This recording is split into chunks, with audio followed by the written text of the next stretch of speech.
Today we are able to have Emily Black with us. She's a dental student, a final year dental student at Bristol University. And she's been getting very involved in dental school as well, so she'll be telling us all about that. And I believe she also intercalated in global health. So we're going to find out about intercalation as well and how that can help whilst in dental school. So thank you, Emily, for coming on and sharing your dental journey. Thank you for coming on today. No problem. Thanks so much for having me.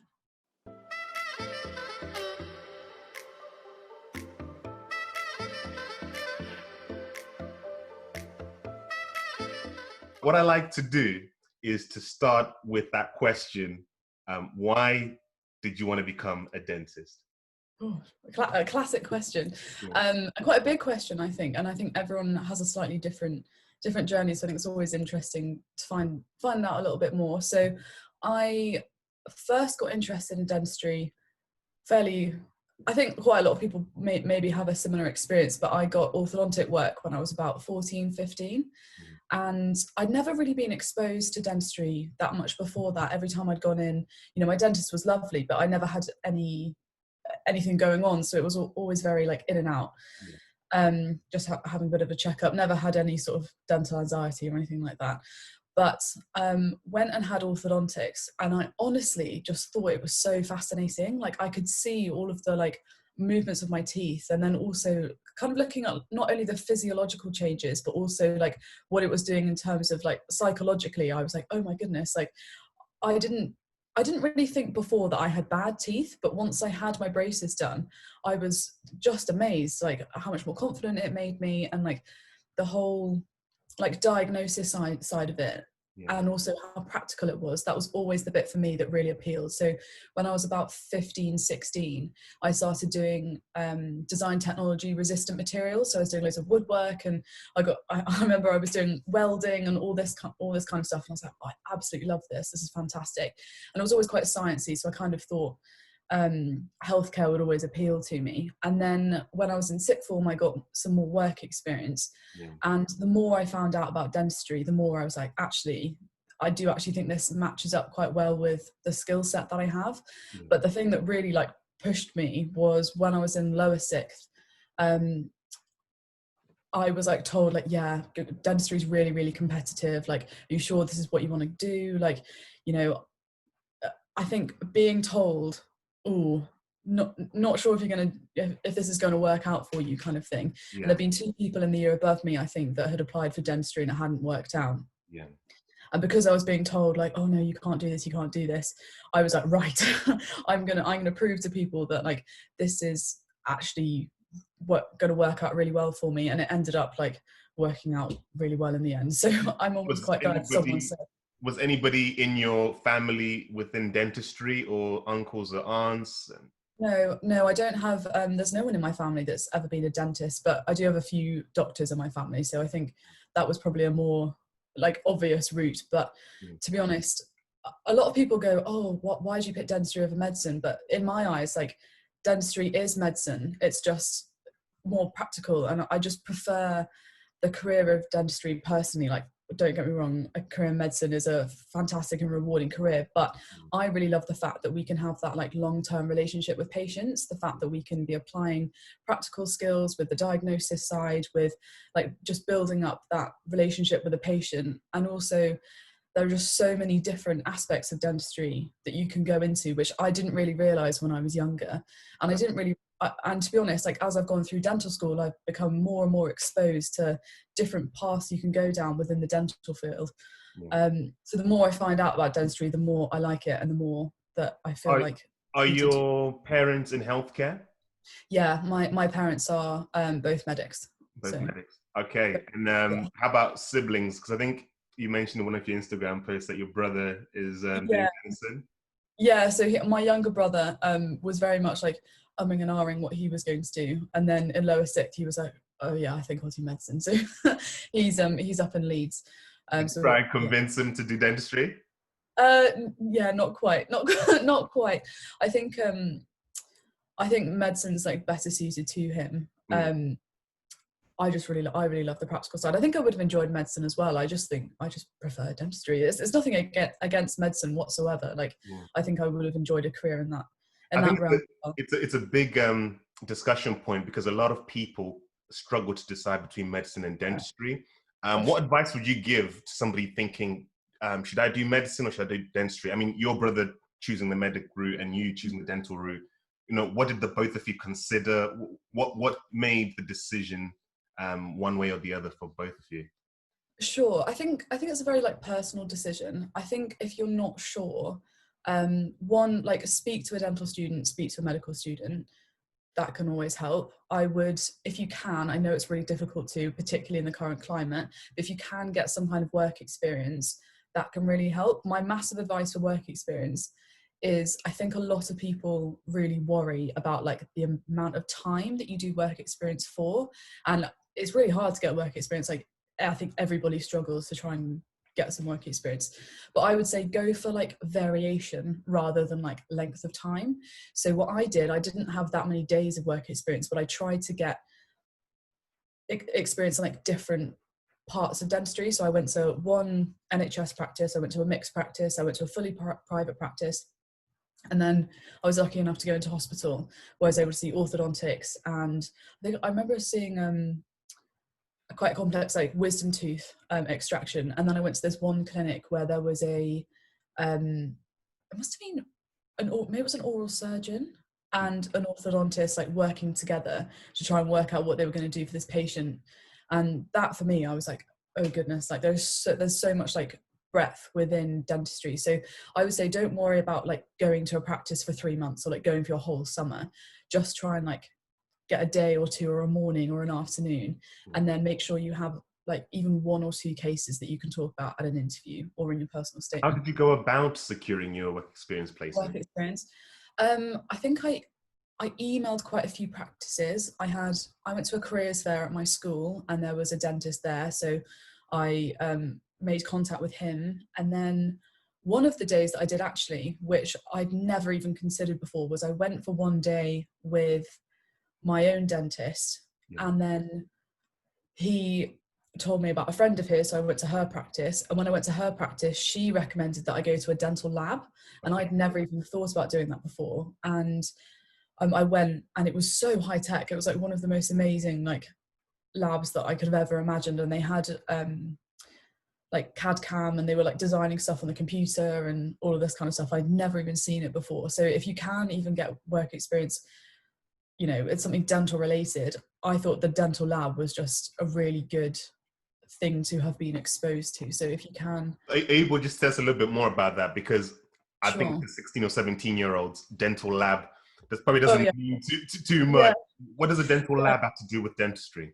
Of course. So when you are working in practice, when you need, oh, how do I explain this well? So for example, you're treating a patient and you prep their tooth for a crown.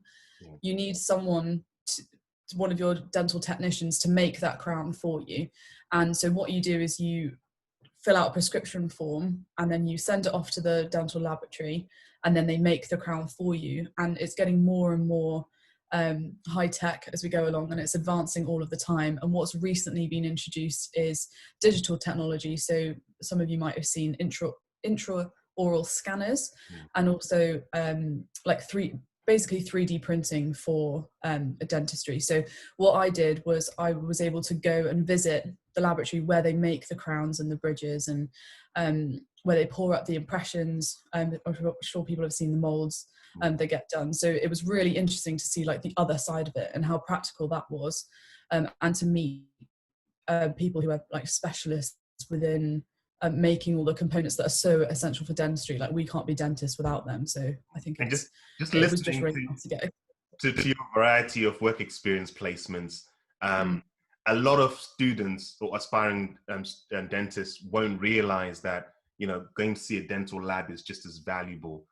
Going to a hospital, going to a mixed practice, a private practice. Like, a lot of aspiring dentists won't realize this. It's good that you're mentioning about the variety. Yeah, I think I also went to, when I was in the hospital, I went along with one of the orthodontic nurses, and she ran a clinic specifically for oral hygiene related to orthodontics. And that was really amazing because it was all education and it was all like show, tell, do. And she had the time to go into the oral health education in depth in a way that in a busy orthodontic clinic, when you've got, you know, an hour and a half queue outside, you don't have the time to go into depth for that. So it was really interesting seeing how different people utilize different members of the dental team. Yeah.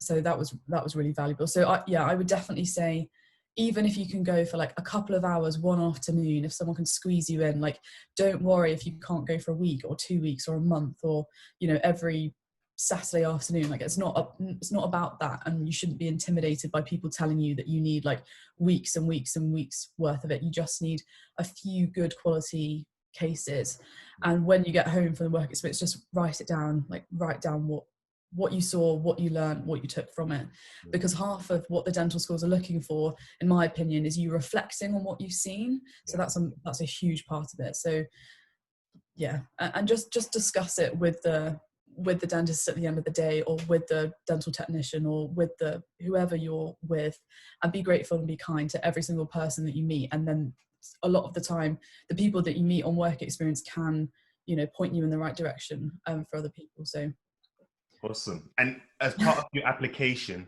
you had to also consider the personal statement. So how did you approach that? Yeah, the personal statement was quite an intimidating one. I'm sure lots of people will agree with me. What I did was I had to think about all of the things that I had done that could even remotely be related to dentistry. And I kind of split it up into a few themes. So I think my first half was talking about dentistry and the experiences that I had and what I thought was interesting about dentistry and why I wanted to do it.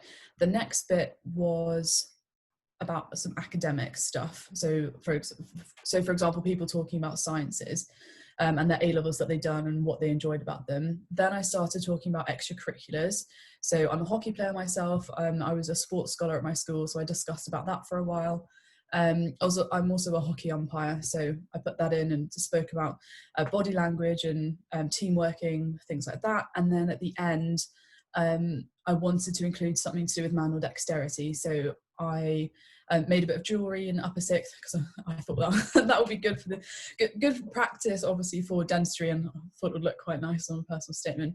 And then I spoke about that GCSE that I was telling you about, the design technology one. So that's how I went about structuring it. But to start with, I didn't really know the tone that I was supposed to write in. I wasn't sure what my opening sentence should be. I didn't know how to split it up. So what I did was I did like an initial draft, just tried to get it pen on paper, try and work out how long it was at that point. And then I think I got some advice from one of my teachers, and they told me that what I needed to do was I needed to show that I was good at things rather than say that I was good at things. And there's quite a distinct difference. So rather than being like, oh, my communication skills are amazing, you can go, so as a hockey umpire, I've developed communication skills through developing body language through calm confidence and liaising with the other umpire and liaising with team members on the pitch that can sometimes become stressed or agitated. But that's a subtle difference that makes a big impact. Could you just say that bit again about the difference between... So you can either, yeah, of course. So you can either be like, so I'm amazing at communicating, or you can like use lots of adjectives to describe why you're good at something, or you can use evidence to show why you're good at communicating. So you'd be like, I'm good at communicating, but don't say I'm good at communicating, being like, I developed my communication skills through this, rather than being like, yeah, my communication skills are amazing. So it's a bit of a subtle difference. So once I worked that out, and once I worked out that I needed to be like backing up everything that I was saying, and that I needed to be like reflecting on what I was saying, I think it made a difference. And when I was reading it, I was like, yeah, this sounds a lot better, and it sounded more fluid. And you can do the same thing with the work experience. Like, from seeing something in work experience, I learned the empathy that the dentist was using from seeing them interact with the patient in a calm way. That's what I'd say. So once that started to click, I, you know, did a couple more drafts and then I just left it. And I definitely think, I remember my mum saying to me, like, that there's only so much you can make it better, and after a while you could be staring at it and it's not going to make it any better. So there definitely has to be a point where you just need to park it, be like, look, it's done, let's focus on something else, because otherwise you'll go slightly mental. So yeah. I remember going through countless drafts when I was doing my personal statement. It never ends. No, 100%. And I think it's very important just to be able to park it. And it definitely makes your life easier if you start thinking about what's going to be on that personal statement sort of in SIP form. And I know it's tricky because you're like, oh, I don't know what I'm going to do, and I don't know which path I'm going to go down. But even if you're like remotely thinking about dentistry, even in year 10 and year 11, just think, oh, what can I put on my personal statement that will make me stand out from other people? What can I put on there that can demonstrate certain attributes that, you know, I think that my dentist has, or I think that an ideal person in the dental profession would have. So, and just have a little think about it. And honestly, I think anything would become relevant. So just like really think about how it's relevant to the dental profession and just go from there. So yeah, awesome. Did you have anybody else apart from your teacher look at the personal statement? I think my mum looked at it like fairly towards the end. She's very, very good at word cutting. So I was like, Mum, I've done too many characters over. And she was like, right, let's get ruthless with it. And actually, sometimes I think you can really like what's the word I'm looking for? Like make it really refined when you're word cutting. So if you're like really over the words, just be like, oh, I'm over the words. And then when you go through, you start like being savage with it, because you're like, well, I need to word cut what's actually relevant here. And I would definitely like, I stressed a lot about that first sentence. And you know, and I think a lot of people say the same thing of like, oh, I want to combine science with manual dexterity and people skills. And I think that is a very important thing to include. But my brother actually went a completely roundabout way about it. So obviously my brother was applying for medicine, so it was slightly different. He basically put in his first sentence like, oh, I've grown up watching my parents working really long hours, and like I thought the medicine would be the worst career in the world, but then I realized that if they were working that hard, that they must have been doing something worthwhile. I remember when he first told me that, me and my mum were like, you can't write that, like what are you talking about, like what? But he did really well, like he got 3 offers. So I think sometimes like having something that's a little bit different can help, but don't stress about it too much. Like just have nice content in there and a nice structure as well. Did you have to go through any aptitude tests? Yes, so I did. Oh goodness, I did the UK CAT. It's now the UCAT, which was, I did not enjoy that at all. And I did a CAT plan course at the start of the summer, and then I ended up having a really busy summer holiday. So I was on holiday and I was trying to sort out this work experience, and I did it right at the end of the summer. And after I did it, I was really upset. I thought I'd done really, really badly. And was like, oh my goodness, I'm not going to get into any dental schools. This is a disaster. So what I ended up doing was applying for 2 unis that didn't look at UK CAT at the time, and then 2 that did. And then it turned out that the averages had like massively changed, like they'd gone down.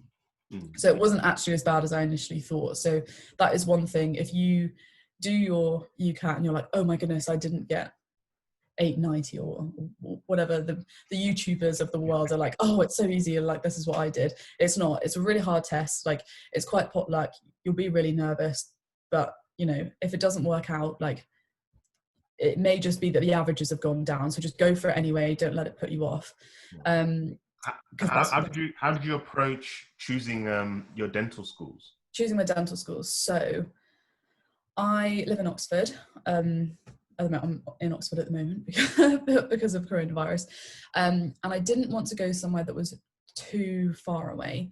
So that kind of ruled out Northern Ireland and Scotland. I then had a good look at like the teaching style. And I decided to apply to ones that were slightly different, so that when I went to visit and when I went to the interview, I could talk to the students, see how they found it, and then make an informed decision. It was quite tricky, to be honest. I was looking at lots of brochures. I like ordered all the open day like booklet arriving in the post, and I tried to speak to people, and I decided to really have a think about the fact that I was going to be living in whichever city it was 4 or 5 years, and I wanted to be somewhere that wasn't too far away from home. For me, that was something that was important, but also a place that I could imagine myself living. And I've got family, my grandmother like grew up in Bristol, so I was kind of, and she is always like absolutely loved the city of Bristol. And I'd heard quite a few people in the year above, for example, at school, that had gone to Bristol and just really enjoyed the university experience. So that was definitely a massive bonus. And for me, I didn't really want to go to London, so that kind of ruled all of them out. So then I think I was really debating about like Newcastle, because I'd heard amazing things about Newcastle in the city, debating about applying to Leeds as well, but they were doing BMAT at the time, and I was like, I don't have the energy to do BMAT as well. So I ended up applying to Bristol and Cardiff, and then I applied to Sheffield and Liverpool as well. And Liverpool was definitely swung because they weren't looking at UK CAT, and I thought I'd done terribly. So that was definitely a part of it. But also, when I went to visit Liverpool, I thought it was absolutely lovely. Like the city has been so like, it seemed like there were loads of like new builds, and like the city centre was absolutely lovely. So I think, to be honest, any of the dental schools I'd gone to, I think I would have enjoyed. But it was Bristol in the end that was definitely up there. So it's really interesting to hear you talk about your process for selecting. And one thing I want to put forward is the fact that you weren't looking at the rankings, the league tables, because a lot of aspiring dentists, that's a big thing. Can you just talk to that, the whole thing about league tables, and should you consider that in choosing your dental school? I mean, for me personally, I wouldn't. I think a lot of people think that it's important, but I don't think it makes that much of a difference, because I think a lot of the league tables, like the research of the universities, rated quite highly and stuff like that, and things that aren't actually going to make a difference to your student experience often aren't included. So certainly have a look at them. Like it's interesting to see, which ones ranked the highest and which ones ranked the lowest, but also they change so much year on year. Like you'd be so surprised. I think like Bristol jumped like 6 places this year, which I'm sure is a great reflection on the school, but at the same time, like, don't let that be a reason that you don't apply to a dental school. If you can, I would try and contact the dental students who are at the dental school that you're thinking about. There are loads of resources at the moment of people putting up videos of experiences of different dental students. I think that's a huge advantage. I definitely didn't have any of that when I was at dental school. The only thing that I didn't really do when I was applying is actually think about the fact that it's actually quite hard work when you get there. So I think I was so worried about not getting in. I was so worried about whether I was going to get an offer, and I could imagine myself being a dentist, but I never really imagined myself being a dental student. So I think like definitely I should have researched that a little bit more. But I definitely made the right choice for me. Like I absolutely love being a student in Bristol. Like it's a fantastic city, it's a lovely dental school. Some of my best friends are in the dental school, so I didn't go too far wrong. And to be honest, like once you get there, like you're never going to know what it was like at any of the other dental schools. And I remember a teacher saying that to me once. They were like, look, when you get there, you're going to be like, oh, the university that I've chosen is the best one ever because I'm having the best time. You're not going to spend like 5 years in Bristol being like, oh damn, I wish I'd gone to Cardiff. Like it's not going to happen. So don't stress about it too much. Like apply for ones that you think will suit you and your learning style, and then don't stress about it too much. Just go for it. I want to know what it was like for you waiting for offers or rejections to come back. Sure. So what I did, bit cheeky, is I had a few interviews, and I always kind of thought that Bristol was going to be my first choice. So it sounds a bit bad, but when we got to like pick the interview slot, because we had a few to pick from, I put Bristol as like the latest one that I had, because I wanted to have experience of doing an interview before the one that I really, really, really wanted to go to. So the first interview I went to was at Cardiff, and at the time the interview was multiple mini interviews. So when you have the stations that you move from station to station, and we got an email saying, oh, you won't be able to prepare for it. And I was like, oh yeah, sure. You know, everyone says that. Of course I can prepare for an interview. Anyway, and went to this interview, and I was so nervous. It was my first one. It was in January. It was raining. I think my granny took me there, and it was really strange. So like none of the stations were related to dentistry. Like they were, obviously. You know, there was a manual dexterity one. There was some kind of putting shapes together, and I think there was checking science and visual acuity or whatever it was. But there was nothing that I could have prepared for, apart from, I think there was one station, excuse me, one station where they asked like, what makes you stand out from other candidates? And I was like, right, all the preparation that I've done is like going to spill out in this station. And you know, they asked us like, how would you put a giraffe in a fridge? I think that was the big one. I was like, what? I was like, what's going on? And I think once I did that interview, and I was like, actually, that's quite a nice way to do an interview, because having stations where you actually can't prepare for them and they see how you react to different scenarios, I can 100% see why they did it. But because I was so nervous for that interview, when I then did a following interview, I was like, oh, it's not going to be as bad as the one I did in Cardiff, because I found that I was so nervous, and I was so like, I just found the whole thing very overwhelming and very like, oh, there are all these dental students. And you know, I think a lot of people go and they just feel really competitive with all the people that are around them. Yeah. So yeah, if you get more than one interview, which is fantastic and you should celebrate, if you have one that you've got in mind, try and schedule that for a bit later. In terms of waiting for the offer, you just have to park it. You just have to be like, look, it's done. I'm not going to worry about it anymore. And to be honest, it's all so random. Like you just get a little UCAS like update, and then you're like, everything like stops while you check it. You just have to try and like compartmentalize, and you just have to go back to school and focus on your A levels and be like, look, even if I don't get any offers at all, I'm not going to get into dental school if I don't get the A level results. So just try and put it in the back of your mind and focus on those. Did you get offers whilst you were on the interview journey, or rejections whilst Yeah, you I did. How did that go for you? Yeah, I was very, very lucky in that I had my first interview in Cardiff, and they got back to me in maybe a week or two, which massively took the pressure off. So I was like, and also I thought it had gone really badly. So I think that also gave me a lot of confidence. And it meant that when I did the following interviews, I was like, look, if I massively mess them up, like I've got an offer from Cardiff. So, you know, I was incredibly lucky that it happened that way. But yeah, the other interviews were more similar to the Bristol one. So that was a bit of a relief. That was only Sheffield you felt was similar to the Bristol one?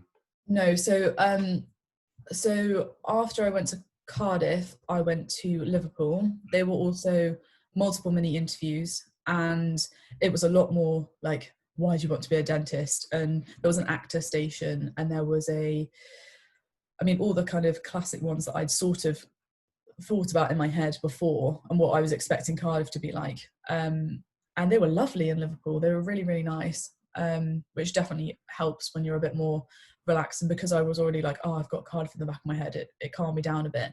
Yeah. And then the following one that I had was Bristol, and Bristol was really similar to Liverpool, the interview style. So by the time I got to the Bristol one, I was like, whew, okay, got this, it should be all right. And then the following day after my Bristol interview, I went to Sheffield and I had a panel interview.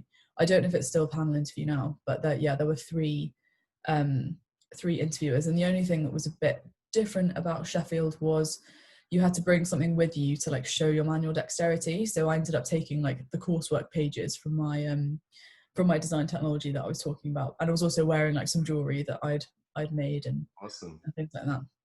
One of my friends said that they they went to the Sheffield interview and they did a magic trick, and it like went really well, and he was like, yes. I was like, I've shown my dexterity there. I thought that was quite funny. Like there are lots of different ways you can show your dexterity, so So get you were creative. wearing your manual dexterity on you. Yep, yep, yep.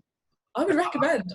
I was thinking, you're going to leave us all thinking about how to put a giraffe in the fridge.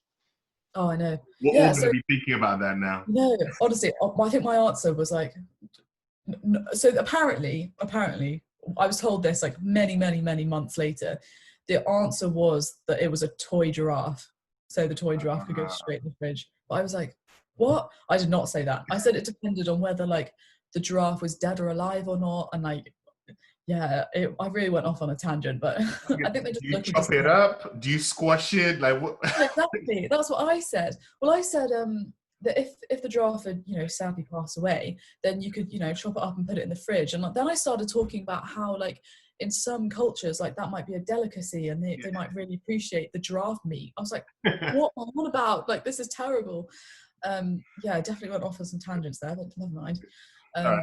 As we bring this part of the video to a close, I want to ask you, what would you tell yourself before you started applying to dental school? Sure. Okay. So what I would tell myself is to have like more confidence in myself. And I definitely think that it, you know, powered me through that someone was telling me, oh, it's really difficult to get in, and oh, are you sure about this because you got a B in your AS biology and blah blah blah.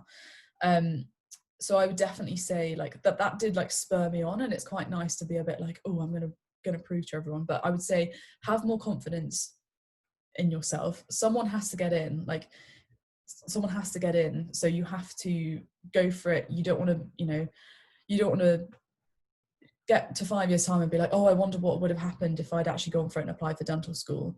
I would say try and compartmentalize your application, so try and get it done as early as you can. So whether that's in the summer, whether that's in September when like learning A levels isn't too bad. And then when it comes to interviews, a lot of it is they're looking at the way that you're thinking. So there's only so much preparation that you can do for it. The two things that I would say about when you go to an interview: number one, really research the school that you're applying to, know about the course structure. And number two, if you can, this I learned this like halfway through, if you can find out some research that the dental school has done at their university and then somehow relay that back to them, goes down really well.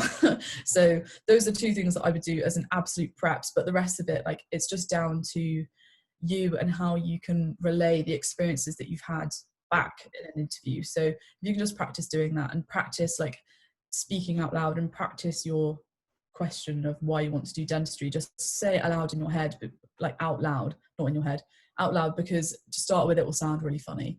So yeah, those are the things that I would tell myself. So be confident in myself, just go for it, and yeah, research about the course and about some research, and you'll be fab.